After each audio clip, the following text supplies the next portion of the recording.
I don't want you to protest. I don't want you to riot. I don't want you to write to your congressman because I wouldn't know what to tell you to write. I don't know what to do about the depression and the inflation and the Russians and the crime in the street. All I know is that first, you've got to get mad. You've got to say, I'm a human being. God damn it. My life has value.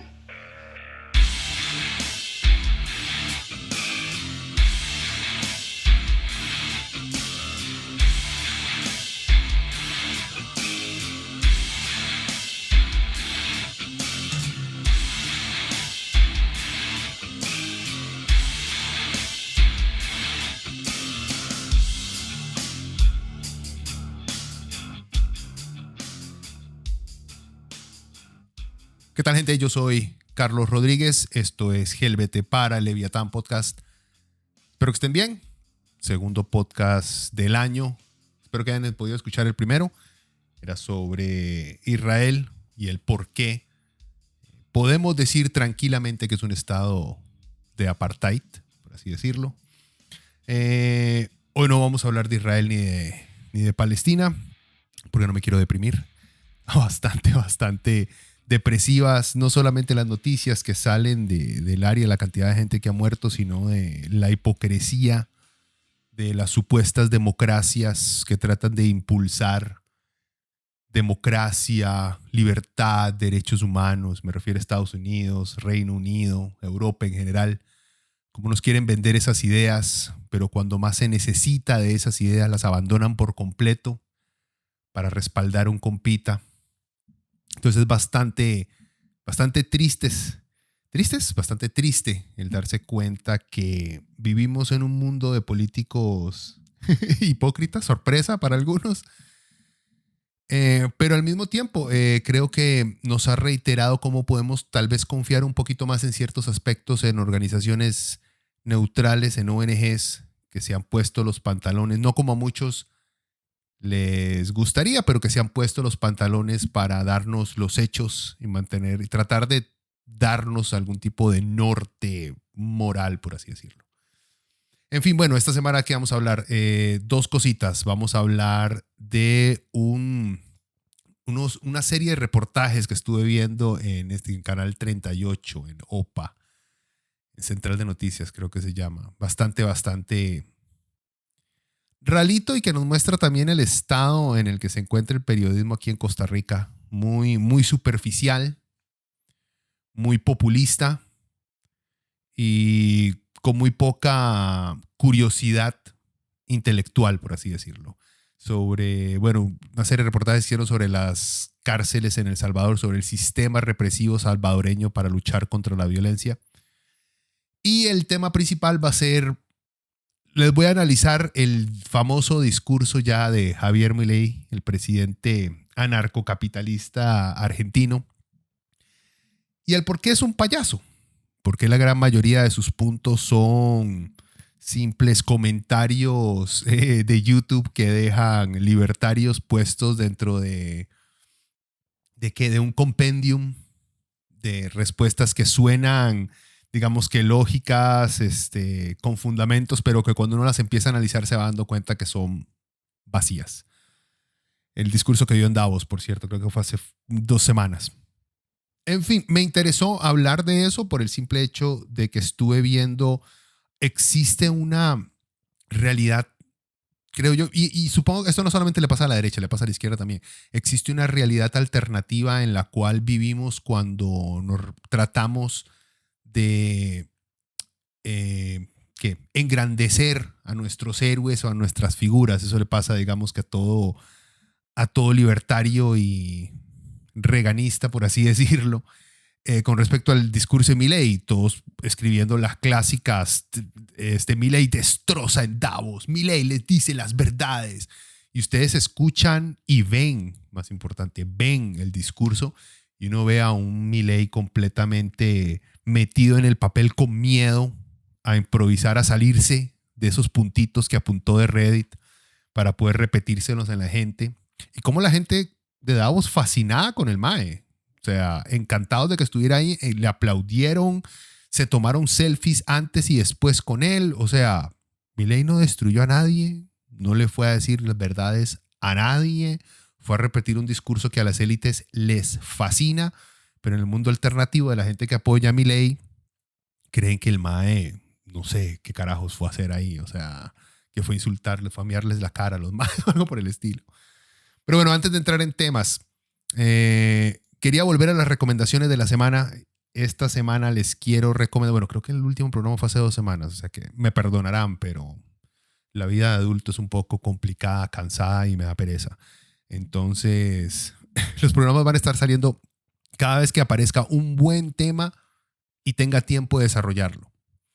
En fin, la recomendación que les quiero hacer es de una banda alemana, Boundless Chaos. Este es su primer disco, Sinister Upheaval.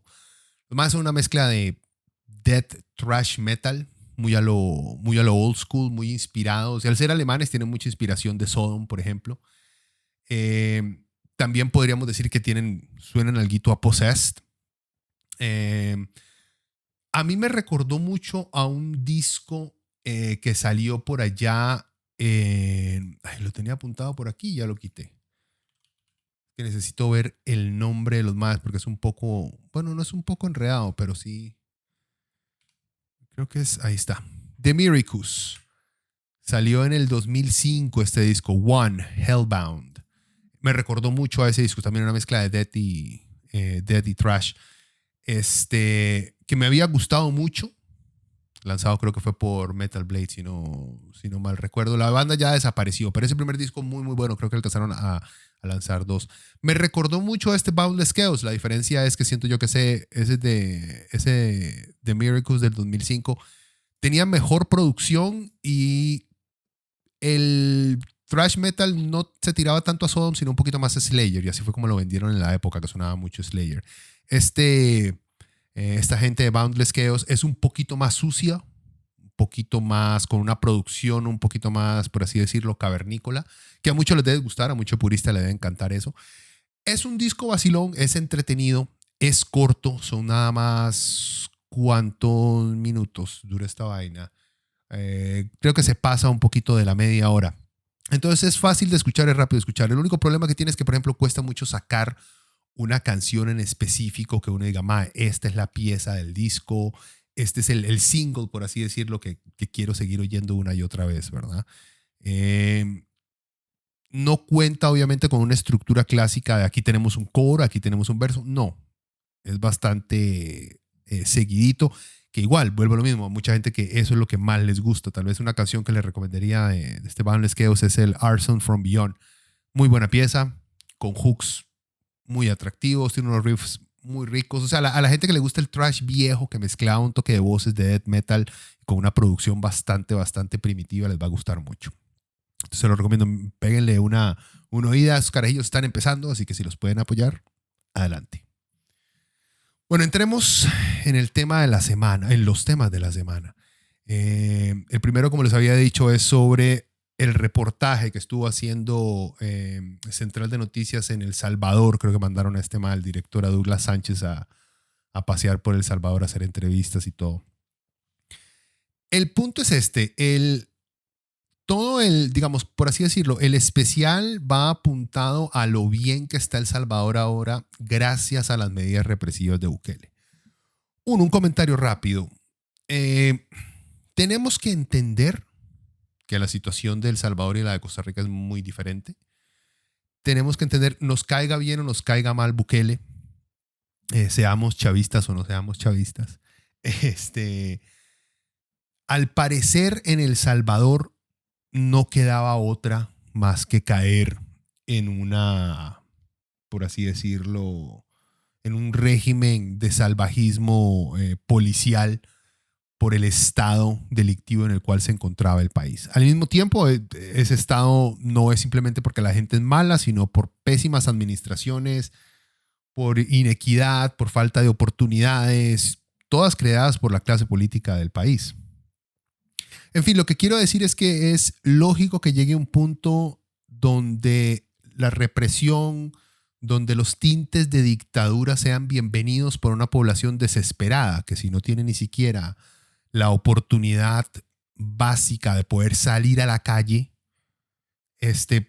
no va a tener tiempo de ponerse a pensar en inequidad o en otro tipo de, digamos, que de males sociales si no tiene lo más básico, que es la seguridad de que no lo maten en las calles. Entonces, obviamente, Bukele aprovecha y toma esa ocasión para implementar sus ideas completamente salvajes, retrógradas, y que no van a funcionar a largo plazo. Ese tipo de medidas represivas nunca funcionan a largo plazo y siempre se transforman en algo muchísimo peor que al principio trataban de solucionar. En fin, todo el reportaje me pareció interesante porque, no interesante, llamativo por el simple hecho de que sí, mandan al periodista, el más entrevistas en la calle, va a los barrios que antes no se podían ver, o sea, da una visión muy, muy rosa de lo positivo que estaba ocurriendo en El Salvador con Bukele. Hace mención de las críticas que hay en contra de este régimen de Bukele, de sus medidas autoritarias, pero no se toma el tiempo de analizar las críticas, del porqué de las críticas, de quiénes hacen las críticas, sino que lo deja muy ahí en el aire. Es cierto que después creo que uno de los últimos programas hablan con un especialista en seguridad aquí en Costa Rica y con la diputada Priscila Pindas. Priscila del Frente Amplio, pero igual dentro de un marco de una payasada de llevarlos al Museo de los Niños en una cárcel antigua, o sea, payasadas de un periodismo no serio, honestamente. Lo que quería rescatar de ese programa es lo que le faltó contarle a la gente, que creo que es muy interesante. Entonces, por ejemplo, vean, para darle un poquito más de sustancia a las críticas que se le deberían hacer a sistemas represivos legales, cómo está implementando El Salvador. Y para eso, entonces, obviamente vamos a ir a organizaciones internacionales con expertos que saben de estas cosas para que nos lo expliquen. El primero es Amnistía Internacional, por allá del 3 de abril de 2023, que fue lo que dijo con respecto a la situación en El Salvador. Dijo: las autoridades salvadoreñas han cometido graves violaciones de derechos humanos de forma sistemática desde que se aprobara un régimen de excepción y numerosas reformas legislativas para supuestamente enfrentar a las pandillas en marzo del 2022, dijo Amnistía Internacional. Esta política ha resultado en más de 66,000 detenciones, en su mayoría arbitrarias, el sometimiento a malos tratos y tortura, violaciones flagrantes al debido proceso, desapariciones forzadas y la muerte de al menos 132 personas bajo la custodia del Estado, quienes al momento de su fallecimiento no habían sido declarados culpables de ningún delito. Para la comisión de estas violaciones de derechos humanos ha sido clave la coordinación en complicidad de los tres poderes del Estado, la confección de un marco jurídico contrario a los estándares internacionales de derechos humanos, específicamente en lo que concierne al proceso penal, a la falta de adopción de medidas tendientes a evitar las violaciones sistemáticas de derechos humanos bajo un régimen excepcional. Amnistía Internacional documentó el caso de desaparición forzada y privación de la vida de un hombre de 45 años de edad con discapacidad mental, quien fue capturado en su casa a mediados de abril de 2022. Su familia dijo que entre abril y junio de este año, 2023, entregaron al centro penal el kit de limpieza y alimentación que las autoridades penitenciarias solicitan para los detenidos. En julio, los delegados del centro penal les informaron que su pariente ya no se encontraba en esas instalaciones, pero sin dar detalles sobre su paradero. Durante los siguientes 2 meses y medio, la familia visitó diferentes cárceles y hospitales tratando de localizarle, solicitando el apoyo de la Procuraduría de Derechos Humanos y la Procuraduría General de la República, quienes se negaron a brindar asistencia. A mediados de septiembre recibieron una llamada telefónica de un individuo quien les dijo que había compartido celda con su familiar. Les aconsejó acudir al Instituto de Medicina Legal porque creía que su pariente había fallecido a causa de los golpes que los custodios le habían propinado al ingresar al centro penal. Nos dijeron: su pariente vomitaba sangre por la boca y por la nariz. Creo que murió, por lo que se lo llevaron para el hospital y nunca regresó, contó la familia. A través del Instituto de Medicina Legal, la familia logró confirmar que su pariente había fallecido 36 días después de su captura y que a inicios de julio había sido enterrado en una fosa común. A mediados de octubre lograron exhumar sus restos. A la fecha, ningún funcionario estatal ha contactado a la familia para informarle sobre diligencias de investigación en torno a su muerte. Esto es lo que le faltó al reportaje que hizo Canal 38. Salirse de las cifras un poquito también, no solamente mostrar el positivismo en las calles salvadoreñas, sino las víctimas del régimen. Luego que dijo Naciones Unidas en marzo del 2023, dijo: durante el último año al menos de 65,000 personas han sido detenidas. Algunos de los arrestos masivos que han incluido a niños pueden constituir detención arbitraria, ya que parecen basarse en investigaciones poco fundamentadas y en perfiles burdos del aspecto físico o de los antecedentes sociales de los detenidos, explicó Marta Hurtado, vocera oficial. Y por último, Human Rights Watch. En 2022, organizaciones de derechos humanos, entre ellas Cristosal y Human Rights Watch, han documentado grandes abusos perpetrados por miembros de las fuerzas de seguridad durante el régimen de excepción, incluyendo detenciones arbitrarias, desapariciones forzadas, torturas y otros malos tratos durante la detención, así como violaciones del debido proceso. O sea, gente, lo que está pasando en El Salvador es un poquito más preocupante que simplemente una cárcel donde los hacen andar en calzoncillos y arrodillarse y humillarse enfrente de los guardas. Va más allá de eso. Hay un montón de gente inocente que está muriendo. Pero nos hacemos los locos, porque nos llama mucho la atención en este país alcahuetearle a la gente que no sabe lo que está pidiendo, el ponerle mano dura a la delincuencia, olvidarnos de los derechos humanos o olvidarnos de las líneas previamente establecidos para la protección y la asunción de inocencia de los ciudadanos, porque nos estamos desesperando. Pero bueno, también para eso tenemos instituciones, para eso tenemos líderes, para eso tenemos expertos, para que nos ayuden en momentos de desesperación a no caer en hacer la primera idiotez que se nos ocurra sin pensar bien las consecuencias de lo que estamos haciendo. Pero bueno, dejemos a El Salvador tranquilo y a los fans de Bukele y entrémosle a Milei. Primero un cafecito. A ver, les digo, el discurso de Milei lo pueden ver ahí en YouTube. Me costó encontrar una versión sin la traducción a inglés que le pusieron encima, pero ahí le estoy poniendo el link de una sin la traducción encima para que puedan escuchar las grandes palabras del genio de Milei. Bueno, como les había contado, Milei fue a Davos, esta reunión de este montón de gente con mucha plata y mucho poder que se reúnen a decir cuáles son los problemas del mundo y nunca ayudan a arreglar nada. Pero bueno, es un bonito lugar para que los ricos se sientan a sentirse no solamente importantes, ricos, sino también sabios. Bueno, Milei fue ahí a sentarse a hablar con ellos.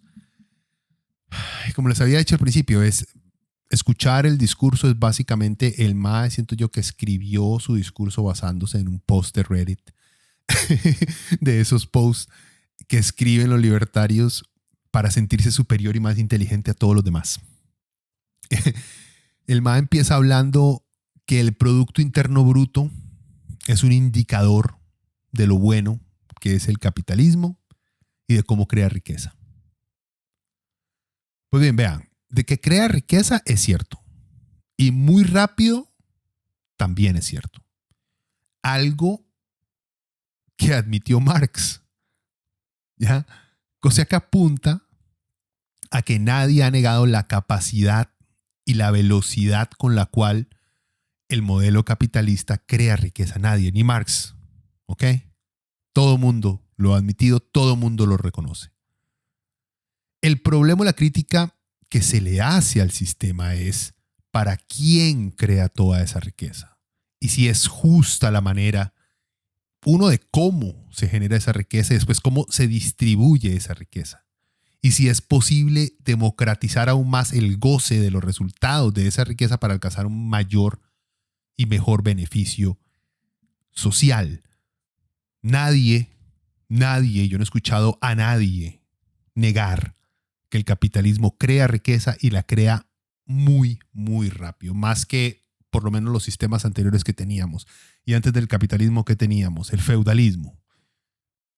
Pucha, también, o sea, compararnos el sistema actual al que estuvimos, que el feudalismo duró aproximadamente unos 1000 años, gente, en el cual los reyes eran dueños de absolutamente todo y se heredaban de padre a hijo países y un montón de tierras.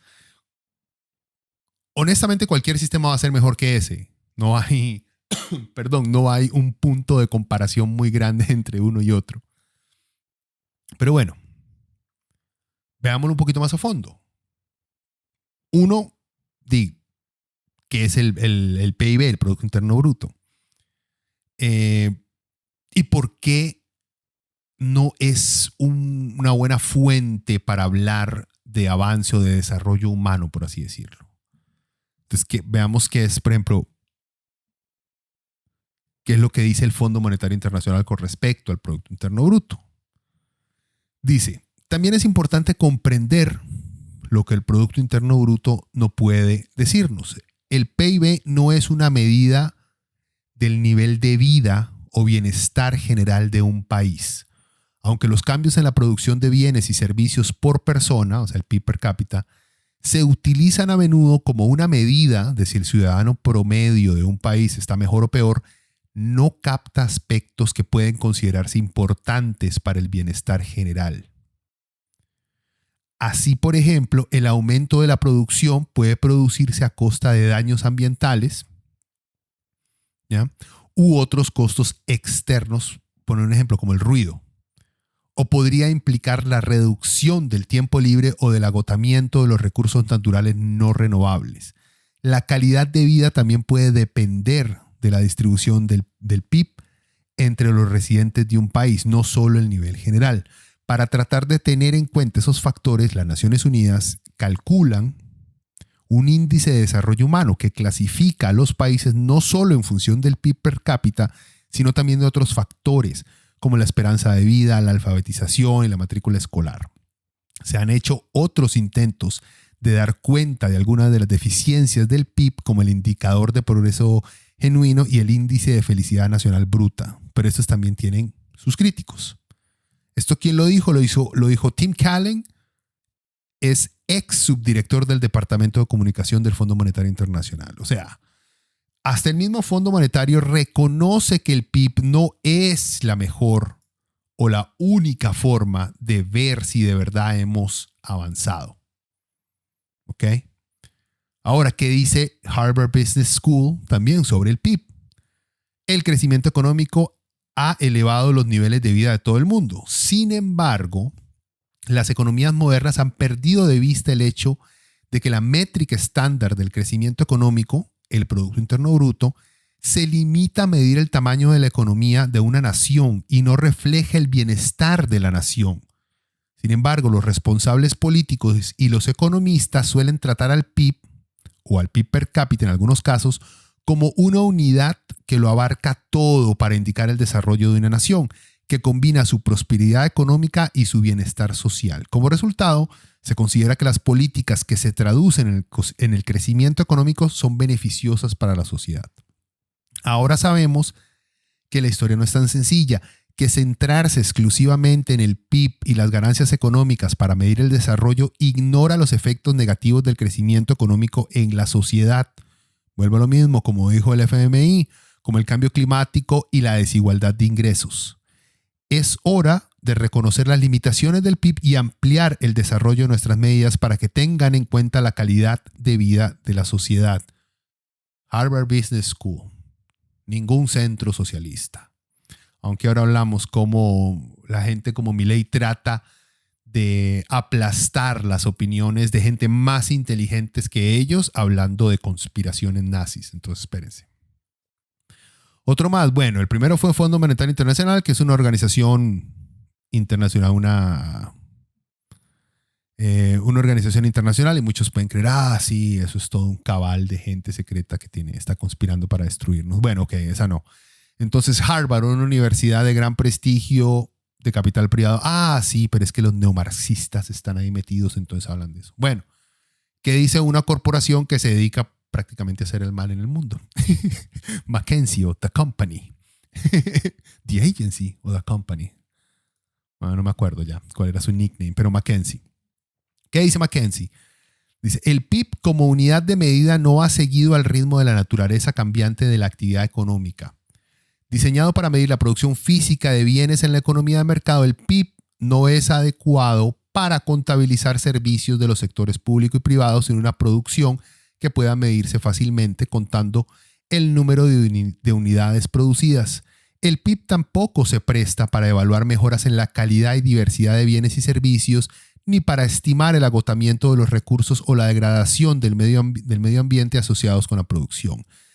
El cambio transformador en tecnología no es fácil de medir utilizando el PIB porque gran parte del beneficio recae en los consumidores. Quizá lo más importante es que el PIB no está destinado a ser una métrica fija para medir el desempeño económico nacional o una medida del bienestar nacional. Para esto último existen muchas medidas alternativas, incluso el Índice de Desarrollo Humano, que hablamos de Naciones Unidas, introducido por las Naciones Unidas en 90, y el Índice de una vida mejor de la OCDE. Que gente, vean, expertos de todas áreas reconocen que el PIB le muestra a usted una cifra global, pero no le muestra la realidad de un país. Que hayan crecido en el PIB no significa que las cosas estén mejor en un país, simplemente que se está produciendo más.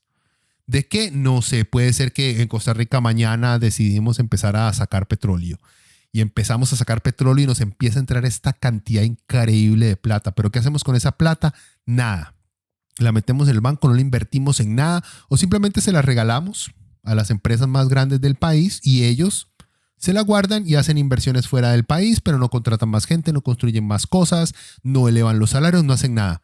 Nuestro PIB va a ser altísimo y el PIB per cápita va a ser altísimo, pero la situación real del país va a seguir siendo igual, si no es que peor. Ok, vea.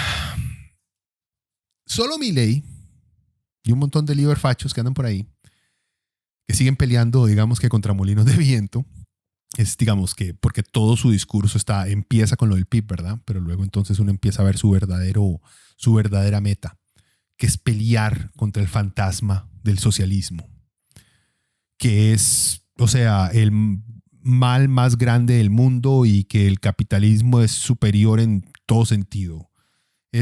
Vean, gente, es un discurso tan cansado, tan ridículo, es un discurso tan infantil, es un discurso para gente que no quiere analizar las cosas de verdad, para gente que cree que todo tiene una solución fácil y rápida.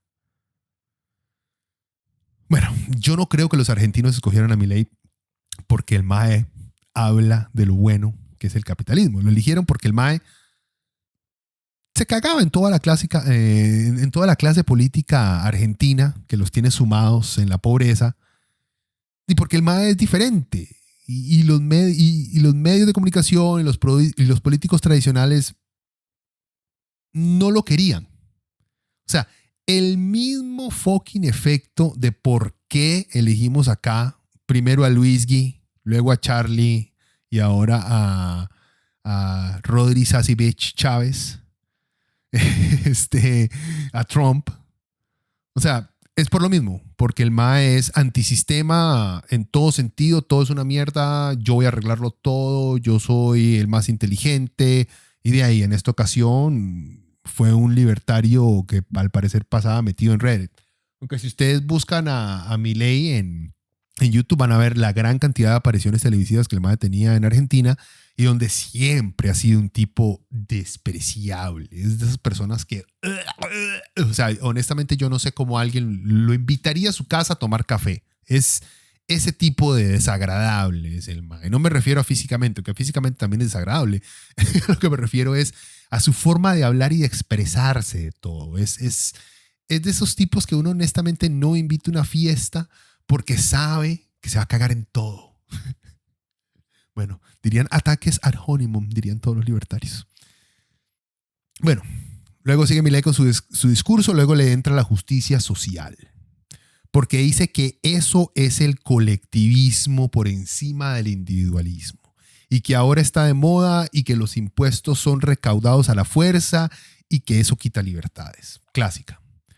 Luego empieza con la misma cantaleta infantil de que ninguna empresa sale adelante si no produce un buen servicio o producto. Obvio que el man no toma en cuenta que cuando alguien tiene mucha plata simplemente puede quebrar a sus oponentes por diversos tipos de mañas y quebrarlos para quedarse con todo el mercado y hacer lo que les da la gana con sus productos. Aunque, o sea, no importa el tipo de servicio o producto que tenga, ¿verdad? El mal echa la culpa al Estado y al colectivismo por no dejar salir adelante al emprendedor. Vuelvo a lo mismo. Sí es cierto, vean, hay leyes y hay trabas políticas que dificultan que un negocio surja, es cierto. Y hay impuestos a la clase media, al menos en este país, estúpidamente altos. Por algo se evaden. Pero echarle la culpa solo al Estado y a una idea es no querer ver la realidad. O sea, cuando una empresa es gigante y tiene toda la plata del mundo y todos los contactos políticos, hace lo posible por bloquear a los de abajo, o sea, las empresas que han lucrado y salido adelante en parte gracias al sistema capitalista de mercado, cuando llegan a ser lo suficientemente poderosas, mandan ese modelo a la mierda. Y se joden a todos los que están abajo. No hay ningún compromiso por parte de ellas para ayudar a que otros creen riqueza si les puede llegar a causar pérdidas a ellos. Y eso lo vemos todos los días, gente. Luego se pone a hablar de cómo ha sido el modelo capitalista el que ha sacado de la pobreza a toda la humanidad. Bueno, juzguemos esos argumentos de Milei de que el capitalismo ha sido el modelo que ha sacado adelante y que es solo gracias al capitalismo que hoy en día vivimos una vida mejor.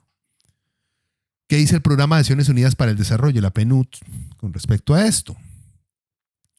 Dice, dice, la iniciativa sobre pobreza y desarrollo humano de Oxford, de la Universidad de Oxford obviamente, han presentado la última actualización del índice de pobreza multidimensional global, el IPM, con estimaciones sobre 110 países. Esto es del 2023. El informe demuestra que la reducción de la pobreza es un objetivo, alcanzable. Sin embargo, la falta de datos completos sobre el impacto de la pandemia del COVID dificulta el análisis de las posibles repercusiones en un futuro inmediato. Bueno, en fin, el análisis de tendencia para el periodo comprometido entre el 2000 y el 2022, o sea, 22 años, abarca 81 países con datos comparables a lo largo del tiempo y muestra que 25 países han logrado reducir a la mitad los valores del IPM global en el espacio de 15 años, demostrando así que es posible obtener avances de manera rápida. Camboya, China, el Congo, Honduras, la India, Indonesia, Marruecos, Serbia y Vietnam son algunos de los países donde se observan dichos resultados. A ver, ¿será que todos esos países tienen sistemas puramente capitalistas o libertarios? ¿O tienen economías mixtas con programas sociales, entre paréntesis, colectivistas, y sistemas de inversión pública y privada que buscan distribuir de mejor manera las ganancias que trae la empresa privada? O sea, no me van a venir a decir a mí que Vietnam es un país capitalista cuando se sabe que es una economía mixta con un gobierno que se proclama comunista, exactamente igual a China. El MAE dice que el capitalismo es un sistema justo y moralmente superior. El MAE le atribuye al capitalismo que el mundo sea más libre. Aquí vamos. Bueno, Milei también ha dicho que los capitalistas son mejores en todo, hasta en lo estético. No sé si se refería a estético físicamente o estético de construcción. Puede ser, aunque habían diseños soviéticos súper cuadrados, pero que hoy en día ya son como chivas, como que la moda da vueltas. En fin, avancemos. ¿Qué dijo The Guardian en el 2019 con respecto a esto de la libertad de la cual habla Milei? El 2009, como les digo, reportó The Guardian. ¿Cuántos esclavos hay hoy y quiénes son? La palabra esclavitud evoca imágenes de grilletes y barcos transatlánticos, representaciones que parecen firmemente relegadas al pasado. Pero hoy hay más personas esclavizadas que en cualquier otro momento de la historia. Los expertos han calculado que aproximadamente 13 millones de personas fueron capturadas y vendidas como esclavas entre los siglos XV y XIX. Hoy en día se estima que 40.3 millones de personas, más de 3 veces la cifra durante la trata transatlántica de esclavos, viven en alguna forma de esclavitud moderna, según las últimas cifras publicadas por la Organización Internacional del Trabajo, la OIT, de Naciones Unidas, y la Fundación Walk Free. Las mujeres y las niñas representan el 71% de las víctimas de la esclavitud moderna. Los niños representan el 25% y representan 10 millones de todos los esclavos en todo el mundo. Claro, pero el MAE se refiere a la libertad de las empresas más que todo. ¿Ya? O sea, yo no creo que a Milei le importe mucho eso, que hoy en día tengamos más esclavitud que en cualquier otro momento en la historia. Aunque sí dice que libertad para individuos en algún momento, pero bueno, júzguenlo ustedes a qué se refería.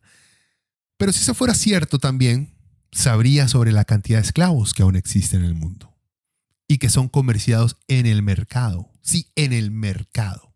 Ese mercado que tanto aman los libertarios. Ahí se venden y se compran esclavos también. Luego entra entre las diferencias de libertad y de, digamos, salud económica entre países que reprimen y países considerados libres, haciendo, digamos, que una relación directa entre libertad y capitalismo, cosas que, o sea, libertad y capitalismo no son un sinónimo, ¿ok? Eso no es cierto. El capitalismo no iguala a la libertad ni nos lleva directamente a la democracia. No es así. Esos son solo conceptos con los que venden la idea de capitalismo moderno. Bueno, el MAE dice que los países libres son mejores económicamente. Veamos qué dice Freedom House, una ONG gringa súper cuestionada, por cierto, por trabajar con plata del Departamento de Estado de Estados Unidos. ¿Qué dicen estos MAEs de Freedom House? Dicen: según el informe Libertad en el Mundo 2023, los países considerados como los más libres han sido por este orden: Suecia, Finlandia, Noruega, Nueva Zelanda y Canadá. Al final de la lista figuran Corea del Norte, Eritrea, Turkmenistán, Sudán del Sur y Siria, que cierran la clasificación siendo los países con menos libertad del mundo. Bueno, y también menciona que los ciudadanos de países libres viven más que los de países reprimidos. No hay que ser un genio para saber que uno, obvio, en un país con represión o dictadores a uno lo matan en cualquier momento. Y dos, hay que rescatar que los países donde la expectativa de vida es más alta no tienen sistemas libertarios o capitalistas al 100%. Por ejemplo, según datos de la Organización Mundial de la Salud, estos son los 5 países con la expectativa de vida más alta. Japón tiene un seguro de salud manejado por el gobierno, y obviamente un sector privado también. Suiza, seguro de salud manejado por el gobierno con un sector privado también. República de Corea del Sur, seguro de salud manejado por el gobierno con también acceso al sector privado. Singapur, igual, mezcla de público y privado. España, seguro de salud manejado por el gobierno. Ok, vea, otro detallazo que demuestra que eso de ser libertario no es más que enamorarse de datos que se adapten a su visión del mundo. ¿Verdad? Esta lista que les di, expectativa de vida. La anterior, que les había leído sobre la libertad en el mundo, si no se acuerdan, se las vuelvo a leer porque no lo quiero dejar pasar. Suecia, Finlandia, Noruega, Nueva Zelanda y Canadá son los 5 primeros países en los cuales supuestamente hay más libertad. Ninguno de esos países es 100% capitalista. Todos son países de economías mixtas, con sistemas sociales, con sistemas colectivistas de ayuda a la gente. Y son los más libres. Y en los que vive más la gente, todos economías mixtas, todos con sistemas en el cual el gobierno se encarga principal y más importante de la salud de su gente, siempre dándole un espacio al sector privado. ¿Ok? O sea, ponerse a hablar mierda sin saber los datos de verdad es muy fácil. Pero cuando uno ve los datos de verdad, se da cuenta que tipos como Milei no saben de lo que están hablando. Pero tienen actitud y eso a la gente le encanta. Bueno, luego sigue Milei con la clásica línea de que el socialismo ha fracasado siempre y que asesinó a más de 100 millones de seres humanos. Ok, vean, lo primero, puede ser. Si lo vemos de la perspectiva de que un Estado, como lo tienen imaginado, digamos, los liberfachos, en donde todo lo controla el gobierno, no existe la propiedad privada, no hay libertades individuales, no existe la democracia, es un Estado represivo, entonces podemos decir que sí, ese socialismo, que yo no les llamaría socialismo, sino ya más un Estado dictatorial, pero bueno, ese socialismo que ellos han definido, que los libertarios definen, nunca ha triunfado, es cierto. El problema es que los opositores al socialismo crean una definición que se adapta a lo que ellos creen que es el socialismo, añadiéndole todo lo que existe en el mundo como malo y luego dicen que obvio no va a funcionar.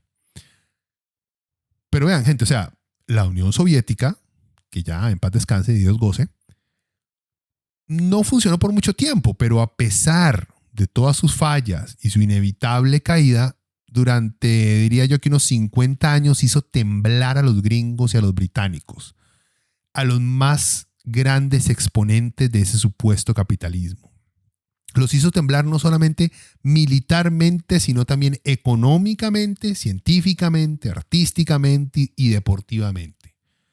Así que sí, al final la Unión Soviética fracasó, pero logró hacer lo que ninguna otra nación o bloque ha podido hacerle a los gringos. Los hizo sentir miedo. A lo que voy es que el modelo socialista comunista que han marcado los libertarios como Milei, como el único ejemplo que existe, sí se puede decir que fracasó a gran escala. Pero las ideas de organizarse en grupos de trabajadores para defenderse de los abusos de los patronos no ha muerto y en muchos países ha logrado darle más bien al país riquezas. Solo vean los sindicatos europeos de trabajadores, que lejos de entorpecer el bienestar de los habitantes, han ayudado a mejorar el bienestar, disminuyendo la desigualdad, dándole seguridad a sus miembros y aparte de eso los motiva a participar de una manera más activa en sus comunidades y empresas. También están los ejemplos de las cooperativas de trabajo asociado, que son empresas de propiedad conjunta y de toma de decisiones democrática.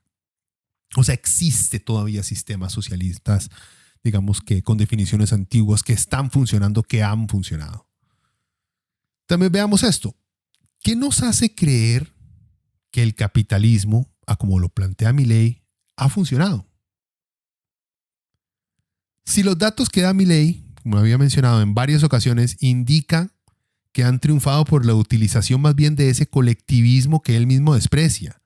O sea, las naciones que han sacado a millones de la pobreza no lo han hecho con solo dejar que los empresarios hagan lo que les dé la gana y que esa mano invisible del mercado haga su truquito de magia. No, todas esas naciones que han salido adelante han implementado modelos en ciertas áreas socialistas. Han implementado derechos humanos, derechos laborales, salud para toda la población, programas estatales de educación. O sea, gente, el decir el socialismo nunca ha funcionado es de simplones, que no ven cómo todo país desarrollado ha salido adelante porque en el centro han implementado ideas socialistas de intervención estatal que benefician a la mayoría de la población. Hoy en día, por ejemplo, vivimos más años, pero no vivimos más años, nuestra expectativa de vida no es más alta, no porque el empresario héroe, como dice Milei, nos vendió una vacuna que nos salvó la vida, no. Estamos vivos porque con plata de algún gobierno hace mucho tiempo y el trabajo de individuos se crearon vacunas que se repartieron gratis para garantizar que no mueran nuestros hijos cuando estaban carajillos. También cuando hablen de los grandes de la tecnología hoy en día, vemos como gracias a la inversión de un Estado fue posible su existencia. Solo busquen la historia de Google. ¿Y quién les dio la primera plata? O el desarrollo de Internet, también con fondos públicos. O sea, hay miles de ejemplos de cómo plata del Estado ayudó a crear tecnología, a salvar empresas y a crear otras. Claro, esa parte de la historia no se las cuentan, solo les cuentan cuando los maes ya se han vuelto millonarios y han perdido todo norte ético, como los maes de Google. Ahora, la cifra macabra, lo de los 100 millones de muertos. Con esto creo que se refiere a la estimación del número de muertos que incluye, por ejemplo, el Holodomor, la hambruna en Ucrania, la Gran Purga en la Unión Soviética, los asesinatos mandados por Stalin para eliminar a sus oponentes, y la Gran Hambruna China y la Revolución de la República Popular China también, y el genocidio camboyano en Kampuchea Democrática, ahora Camboya. Creo que a eso es lo que se refieren. Están uniendo estos desastres, estas masacres llevadas a cabo por líderes que decían llamarse socialistas o comunistas y terminaron siendo simples, salvajes dictadores. Bueno, ¿qué dice aquí? Hagamos un análisis estilo libertario. ¿Qué dice Wikipedia? Según el historiador Claes Goran Carlson, las discusiones sobre el número de víctimas de los regímenes comunistas ha sido extremadamente extensa e ideológicamente sesgadas. Cualquier intento de estimar el número total de asesinatos bajo regímenes comunistas dependen en gran medida de las definiciones, desde un mínimo de 10 a 20 millones de personas asesinadas a un máximo de 148 millones. O sea, Milei debe haber usado 148, más impresionante. Ahora hagamos el macabro cálculo de los muertos causados por el capitalismo. Igual, con la misma rigurosidad que tienen los libertarios. O sea, sin contexto, sin historia, ya saben, superficial. Pero hagámoslo. Durante la Guerra Civil Española murieron 400.000 personas. Masacres en Indonesia del 65 al 66, 1 millón de personas. Genocidio guatemalteco, 200.000 personas. Argentina, cuando estaba Videla, 30.000 personas. La matanza en El Salvador en 1932, 40.000 personas. La Operación Cóndor en Sudamérica, 80.000 personas. Guerra civil en El Salvador entre el 79 y el 92, 75.000 personas. Matanza de Shanghái de 1927, 10.000 personas. Guerra civil china, 1 millón de personas. Timor Oriental del 75 al 99, 150.000 personas. Indonesia del 65 al 66, 1 millón de personas. Masacre de la Liga Bodo-Coreana, 200.000 personas. Terror blanco en Taiwán, 28.000 personas. Guerra de Vietnam entre el 55 y el 75, 300.000 personas. A ver, por parte de los muertos durante el Holocausto, perpetrado por los nazis, parte de esos muertos comunistas, porque Hitler veía a los judíos como los creadores del comunismo. Del total de 17 millones de muertos que hubieron en el Holocausto nazi, 6 millones de judíos y alrededor de 8 millones de civiles soviéticos y prisioneros de guerra. O sea, podemos decir que el capitalismo y sus compitas, porque, gente, los nazis no eran comunistas ni socialistas, los odiaban.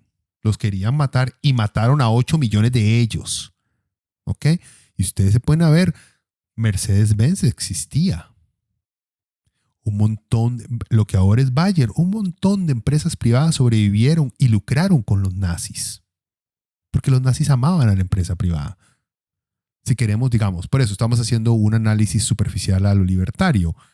Claramente, si hacemos un análisis serio sobre la orientación política de los nazis, podríamos ver que no eran ni capitalistas ni socialistas. Pero como les digo, estamos usando nuestro cerebro libertario. Entonces, como murieron 8 millones de soviéticos y de prisioneros de guerra, entonces son 8 millones de muertos para el capitalismo. Y ahora vamos. El dato más cruel de todos. Según el proyecto de hambre de las Naciones Unidas, alrededor de 24.000 personas mueren cada día de hambre o de causas relacionadas con el hambre. Hagamos la mate. Desde 1990, o sea, cuando cae el muro de Berlín y se acaba el bloque soviético, para dejar por fuera, digamos, que las muertes durante la existencia soviética. También estamos dejando por fuera las muertes por esta causa durante toda la revolución industrial y más. Y bueno, entre 1990 y el 2023, según el cálculo que les presenté de 24.000 personas cada día, por culpa del hambre, han muerto alrededor de 289 millones de personas. Y para darles un regalito a mis compas, digamos que el 25% de esas muertes son culpa de estados socialistas. Entonces eso nos queda el resultado de 216 millones de personas muertas de hambre en un mundo gobernado por un sistema capitalista. Ahora, haciendo uso de un estudio del American Journal of Public Health publicado en el 2009, no puedo encontrar nada más nuevo. Dice que solo en el 2009, 45,000 gringos, ¿por qué Estados Unidos? Bueno, porque son la representación más grande, digamos, del capitalismo salvaje en ciertos aspectos. Dice que solo en el 2009, 45,000 gringos se murieron simplemente por no tener seguro. Ahora, usemos la capacidad analítica libertaria. Si hacemos el cálculo desde el 2009 hasta el 2023, podríamos entonces decir que se han muerto unos 630,000 gringos por no tener seguro médico.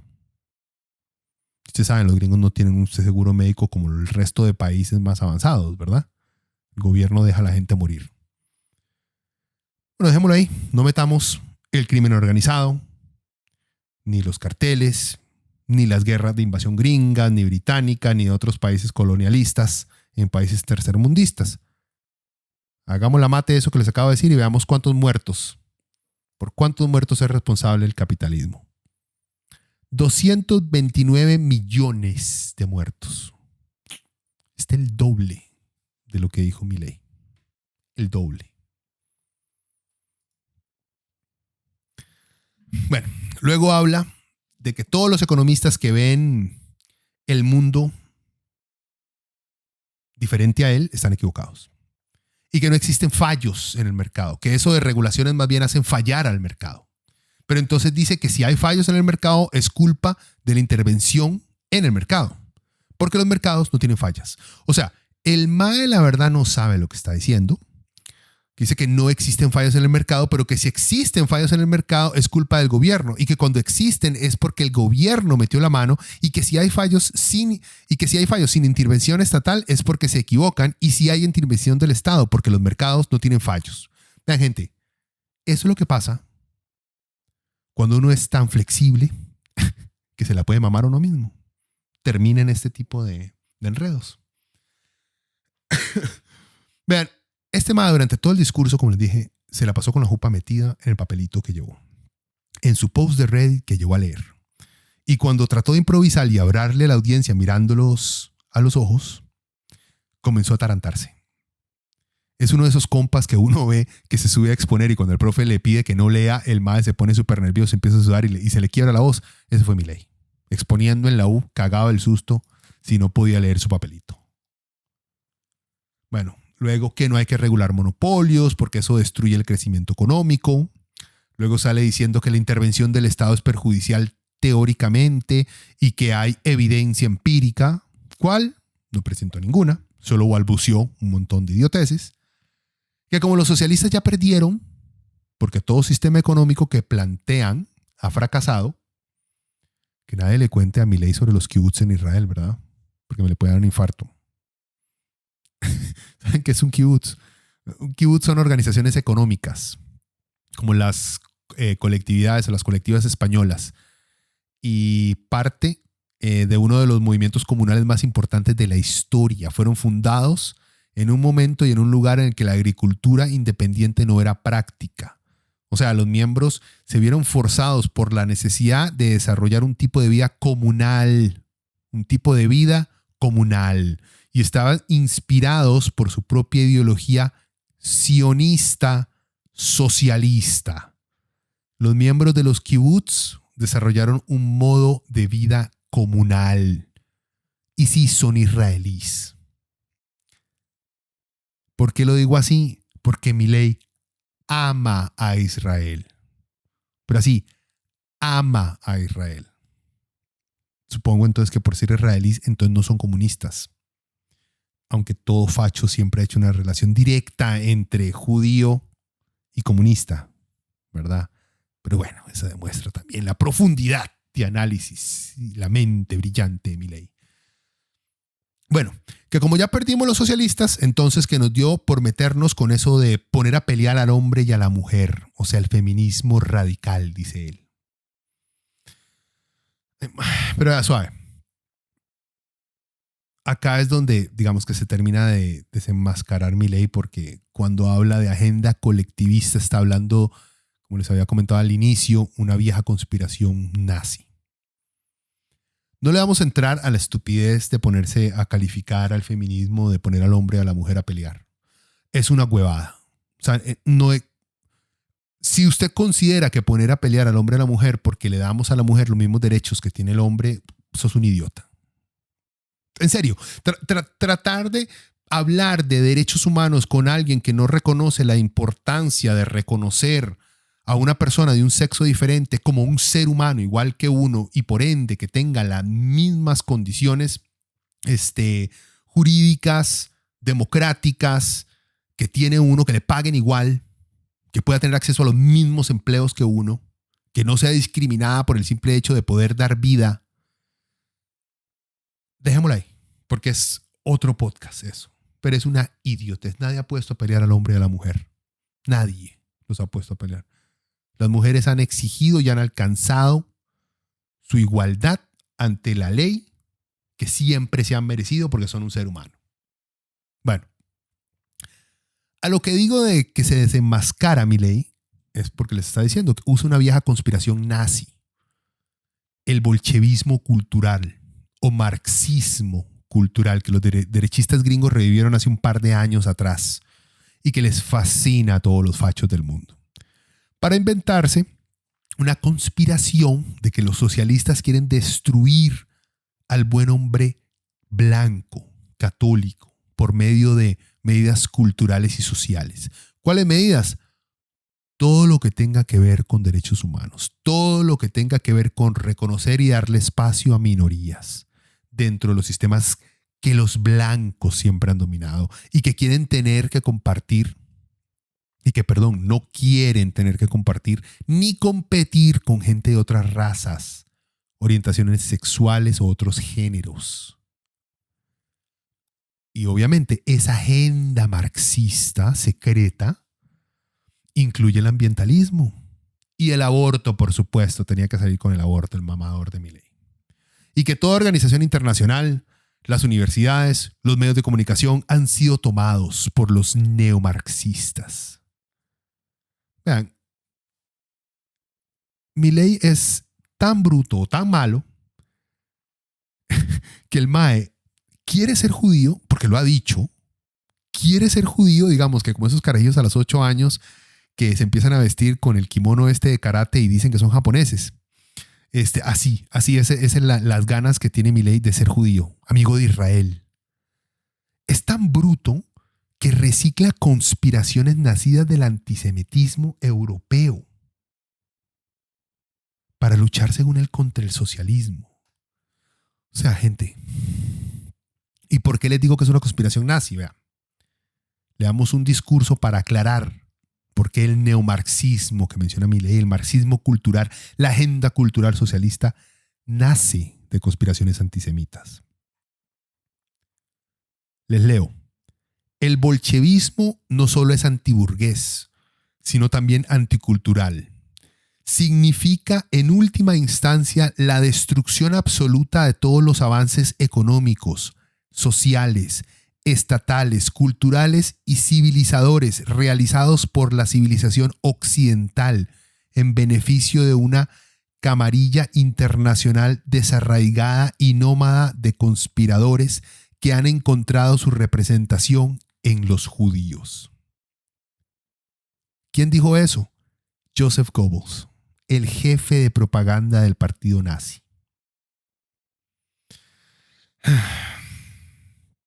Bueno, Milei luego dice que usan el control de la población para salvar al planeta y el aborto, y los neomarxistas se han apropiado de los medios de comunicación, de la cultura, como ya les había mencionado, ¿verdad? Y termina, el MAE cierra con que el Estado no es la solución, el Estado es el problema. O sea, Reagan. MAE termina con una cita de Reagan. Vean, Milei es un cliché. Es un cliché de un troll libertario en los comentarios de YouTube, de Facebook, que escribe post en Reddit, simplemente para putear a la gente. No tiene ningún tipo de claridad ideológica. ¿A qué me refiero con eso? A él no le interesa la verdad. A él le interesa enojar a la gente, le interesa él tener razón y le interesa llevarle la contraria a la gente que le cae mal. Y gente como Milei hay mucha que relacionan absolutamente todo lo humano con el término socialista. Lo vemos ahora en Costa Rica. Algo pasa mal aquí y es culpa de Liberación Nacional y el Frente Amplio. ¿Por qué meten al Frente Amplio en problemas que tiene este país, que se han estado comiendo este país durante los últimos, 30, 40 años y nunca ha estado el Frente Amplio en el poder? No sé por qué, pero los meten. Los meten en la causa de los problemas en Costa Rica. ¿Por qué? Porque son socialistas. Porque simplemente se han condicionado para relacionar todo lo humano con socialismo. Porque, gente, también es lógico. ¿Ustedes creen que a la gente de mucha plata le sirve que los trabajadores digan, pucha, qué bueno tener un sindicato para reclamar que nos hacen trabajar demasiadas horas a la semana? Pucha, qué bueno tener un sindicato para hacer que nos paguen igual que como les pagan a los trabajadores gringos. Si nosotros estamos más calificados, trabajamos más horas, somos más productivos, pero nos pagan ni siquiera la mitad de lo que le pagan a un gringo, siendo una corporación gringa la que nos paga. O sea, gente como Milei, por ejemplo, es muy útil para la clase alta, para la clase dominante, para las corporaciones. Es muy útil. ¿Por qué? Porque convence a los de abajo y a los del medio de que el problema es que busquemos un mundo más justo. Nos convencen de eso. Los convencen de votar en contra de sus intereses. Convencen al taxista de votar para que se venda la caja del Seguro Social porque eso es un despilfarro de dinero, sin saber que la caja del Seguro Social lo único que lo va a salvar si le da un cáncer que ningún hospital privado le va a tratar sin sacarle 40, 50 millones de colones por el tratamiento. Milei es simplemente un títere más de la gente que toda la vida ha estado en el poder. Y no han estado en el poder por su religión o por su color, sino por su plata. Familias, empresas, gobiernos que al controlar durante tanto tiempo grandes cantidades de dinero hacen lo que les da la gana para mantenerse encima de todos los demás. Y sí, si eso incluye llevar a un loco como Milei a esparcir conspiraciones nazis de antaño con tal de poder mantener a la gente de abajo comiéndose entre ellas, a la de al medio, tratando de bajar a los de abajo para ver si acaso uno de cada 100 sale adelante, lo van a hacer. Por eso ustedes vieron, si ven el video, no el análisis que le hicieron los liberfachos sobre el discurso de Milei, no, vean el video de Milei hablando. La felicidad de todo el mundo porque el más esté ahí. El nerviosismo que tenía este huevón de hablar en frente de adultos. Y como todos los más sentados tomándose fotos con este hijo de puta. Felices de estar ahí saludándolo, abrazándolo con selfies por aquí y por allá. Porque aman a la gente como Milei. Bueno, en fin, gente. Si escuchan discursos como los de Milei, o pueden escuchar discursos también de la izquierda, que ustedes consideran que van por ese mismo lado, con ese mismo nivel de poca seriedad analítica, tómense su tiempo, analícenlo. Porque igual, Milei tiene un talento para que cuando habla parezca que sabe lo que está diciendo. Sí, el mae será economista y todo eso, pero ¿qué importa que haya estudiado economía? Si no puede obtener, o sea, si no puede hacer un análisis tan simples como que el PIB no sirve para medir el verdadero bienestar de una nación, si no tiene la menor puta idea de por qué vivimos hoy en día más que en la Edad Media, cuando tenemos, o sea, cuando se sabe que todas partes del mundo, parte de eso es gracias a la seguridad pública que le da el Estado a la gente, por la salud pública que da el Estado a la gente. O sea, cuando no puede ser lo suficientemente riguroso para aceptar que ciertas cosas no van dentro de su marco económico, gubernamental, político que él quiere implementar, es porque es un idiota y está enamorado de sus propias palabras. Entonces, bueno, tengan cuidado con gente como Milei. Hay muchos. En este país hay varios idiotas que hablan con toda la autoridad del mundo y la gente les cree, porque eso es cierto. Si usted habla con seguridad, puede ser una idiotez la que esté diciendo, pero si usted habla con autoridad, con seguridad, con ímpetu, con carisma sobre un tema, le juro que aunque la gente sepa, puta, este mae no sabe lo que está diciendo, pero lo dice con tanta seguridad que me hace dudar a mí mismo. Pucha, yo sé que 2 más 2 es 4, pero este mae tiene tanto carisma, lo dice con tanta autoridad que 2 más 2 es 5, que me pongo yo a interpretar.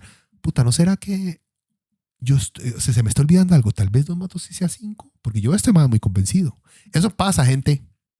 Nos pasa a todos. Tengan cuidado. Bueno, nos escuchamos pronto. Ya saben, comentarios, para eso está la sección de comentarios. Si tienen tiempo, si les gustó, si creen que vale la pena, compartan el programa. Y si tienen recomendaciones, mándenme un correo, leviatanpodcast@gmail.com, y ahí me pueden recomendar temas o críticas, para eso está también. Bueno, gente, se cuidan, que la pasen bien. Chao.